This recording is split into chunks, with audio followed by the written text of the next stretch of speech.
இன்றைக்கி எல்லாருக்குமே ஆசை இருக்குது, எல்லா ஊழியர்களுக்கும் ஆசை இருக்குது, எல்லா சபைக்கு ஆசை இருக்குது. எல்லா சபையிலையும் ஒரு ஜப குறிப்பு எழுப்புதல் தான் அதிகமாக. இப்போ நீங்கள் அது நியாயமாகவும் கூட. ஏன்னு கேட்டிங்கன்னா, இப்போ இந்த ஏரியாவை எடுத்துக்கோங்க, சபைக்குள்ளே இருக்கிறவங்க அதிகமாக, சபைக்கு வெளியே இருக்கிறவங்க அதிகமாக, தேவனை அறிஞ்சவங்க அதிகமாக, அறியாதவங்க அதிகமாக. அறியாதவங்க தான் அதிகம். எந்த இடத்துக்கு போனாலும் அப்படி தான் இருக்குது. உலகளாவே 800 கோடி மக்கள் இருக்கிறாங்க. தேவனை அறிஞ்சவங்க 100 கோடி 200 கோடினாலும் 600 கோடி தெரியாமல் இருக்குது. தேவனை அறிஞ்சவங்க 300 கோடினாலும் 500 கோடி தெரியாமல் இருக்குது. அப்போ இவ்வளோ பெரியதான ஒரு அறுவடை இருக்குது, இவ்வளோ பெரியதான ஒரு தேவை இருக்கிறது. ஆண்டவர் 800 கோடி பேருக்கு தான் ரத்தம் சிந்தி இருக்கிறார்.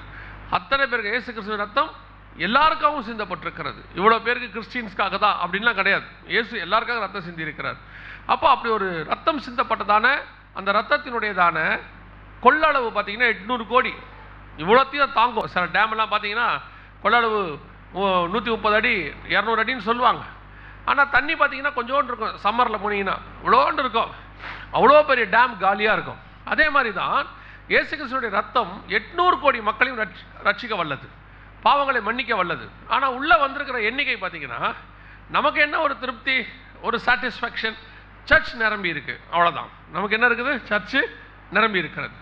இப்போ நேற்று மீட்டிங் பார்த்தோம், மீட்டிங் நிரம்பி இருக்குது, சந்தோஷம். இப்போ நம்ம கீழே ஹால் போட போகிறோம், சந்தோஷம். எவ்வளவு தான் நிரம்பினாலும் வெளியே இருக்கிற கூட்டம் தான் அதிகம். இன்னும் வராதவங்க தான் எப்படி இருக்கிறாங்க? அதிகமாக இருக்கிறாங்க.